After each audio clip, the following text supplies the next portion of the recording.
BPL 2026-এ দুজন মেহেদী হাসান খেলছে। একজন শেখ মেহেদী হাসান চট্টগ্রামের ক্যাপ্টেন, একজন মেহেদী হাসান মিরাজ সিলেটের ক্যাপ্টেন। চট্টগ্রামের ক্যাপ্টেন চট্টগ্রামকে সবার আগে ফাইনালে নিয়ে গেল, আর সিলেটের যে ক্যাপ্টেন মেহেদী হাসান মিরাজ তার পারফরমেন্সের মাধ্যমে সিলেটকে জেতাতে পারলো না। আজকে যদি মেহেদী হাসানের মিরাজের ব্যাট থেকে 30-40 রান আসতো তাহলে কিন্তু সিলেট ফাইনাল খেলতো। আর মেহেদী হাসান মিরাজ একজন সিনিয়র ক্রিকেটার, সে ব্যাট করতে পারে, তাকে আমরা অলরাউন্ডার রূপে চিনি। কিন্তু এই রকম জায়গায় যদি মাত্র 13 বলে 9 রান করে, যদিও ব্যাড লাক, শুধু মেহেদী হাসান মিরাজের দোষ দিলে হবে না। সিলেটের যদি বলি আমরা, জাকির হাসান 0 রান, আরিফুল ইসলাম 0 রান, তারপরে পারভেজ হোসেন ইমন রান আউট হয়ে গেল, মঈন আলী খেলতে পারেনি, মাত্র 7 রান করেছে। তো এই ওভারঅল দেখতে গেলে সিলেটের ব্যাটিংটা খুব একটা ভালো হয়নি। এই রান চেস হতে পারতো, কারণ টসে জিতে বল করার সিদ্ধান্ত আর চেস করা সহজ ছিল, কিন্তু কেন করতে পারেনি সেটা কমেন্ট করে জানাবেন। আর দুর্দান্ত বোলিং হয়েছে। কেন উইলিয়ামসন রাজশাহীর হয়ে প্রথম বিপিএল খেলছে এবং প্রথম ম্যাচেই 45 রান করেছে। তার সঙ্গে তার পার্টনার জিমি নিশাম, যে কিনা নিউজিল্যান্ডের, 44 রান করেছে 26 বলে। তো এই জিমি নিশাম, কেন উইলিয়ামসন এবং বিনোরা ফার্নান্ডো, এই 3 জন বিদেশি ক্রিকেটার মিলে রাজশাহীকে ফাইনালে পৌঁছে দিল। বিপিএল 2026-এর ফাইনাল খেলবে রাজশাহী এবং চট্টগ্রাম। কারা হবে চ্যাম্পিয়ন কমেন্ট করে জানাবেন, রাজশাহী না চট্টগ্রাম। দেখেন, বিপিএল 2026-এর যে গ্রুপ পর্ব, সেখানে টপ 2 দল যদি বলেন সেটা হলো রাজশাহী এবং চট্টগ্রাম, এবং তারাই ফাইনাল খেলছে।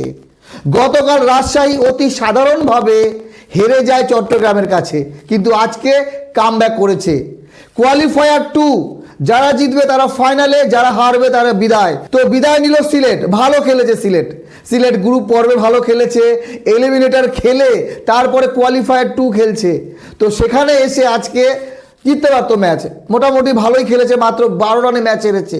যদি আফিফ হোসেন ধ্রুব রান আউট না হতো, বা তাদের 2 জন মেন ব্যাটসম্যান জাকির হাসান 0 রানে, আরিফুল ইসলাম 0 রানে আউট না হতো, তাহলে হয়তো বা এই ম্যাচের রেজাল্ট অন্যরকম হতে পারত।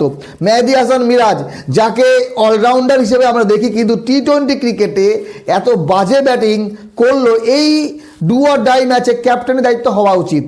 বল হাতে মেহেদী মিরাজ উইকেট নিয়েছে, ঠিক আছে, 2 উইকেট, কিন্তু ব্যাট হাতেও মেহেদী মিরাজকে মিনিমাম 10-15 রান করতে হতো 5-6 বলে, তাহলে হয়তো ম্যাচের রেজাল্ট সিলেটের পক্ষে যেত। কারণ এই ম্যাচ প্রায় টাই হয়েছে, মাত্র 12 রানে হেরেছে। তো ক্রিস ওকস গত ম্যাচে ছক্কা মেরে ম্যাচ জিতিয়েছিল, কিন্তু প্রতিদিন ছক্কা মেরে ম্যাচ জেতানো সম্ভব না যখন 6 বলে 4টি 6 লাগে। আজকে দুর্দান্ত বোলিং করেছে রাজশাহীর বোলার, বিশেষ করে বিনোরা ফার্নান্ডো, দুর্দান্ত বোলিং।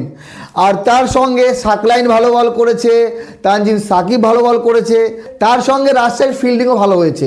সাইফজেদা ফারহান, খালেদ আহমেদের যে ক্যাচটা ধরলো, দুর্দান্ত ক্যাচ, সেখানে এই ম্যাচ কামব্যাক করে গেছে আবার।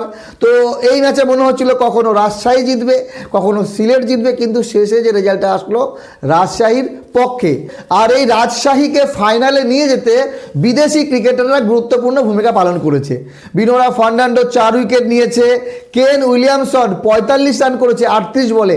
প্রথম বিপিএলের ম্যাচ খেলছে, সেখানে দলটাকে ধরে রেখে কেন উইলিয়ামসন যখন ব্যাটিং করছে তখন শান্ত মাত্র 7 রানে আউট হয়ে যায়, মুশফিকুর রহিম 0 রানে আউট হয়ে যায়, মেহরব 0 রানে আউট হয়ে যায়। সেখানে দাঁড়িয়ে জিমি নিশাম আসে, এবং জিমি নিশাম মাত্র 26 বলে 44 রান, মানে নিউজিল্যান্ডের 2 ব্যাটসম্যান বলতে পারেন।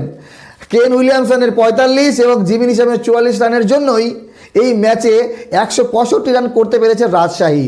তো ওভারঅল দেখতে গেলে এইরকমই হয় খেলা, কোনোদিন সব প্লেয়ার প্রতিদিন ভালো খেলতে পারে না। তো আজকে রাজশাহীর জন্য ভালো দিন ছিল। আশা করি 23 তারিখ আমরা ভালো একটা ম্যাচ দেখতে পাবো।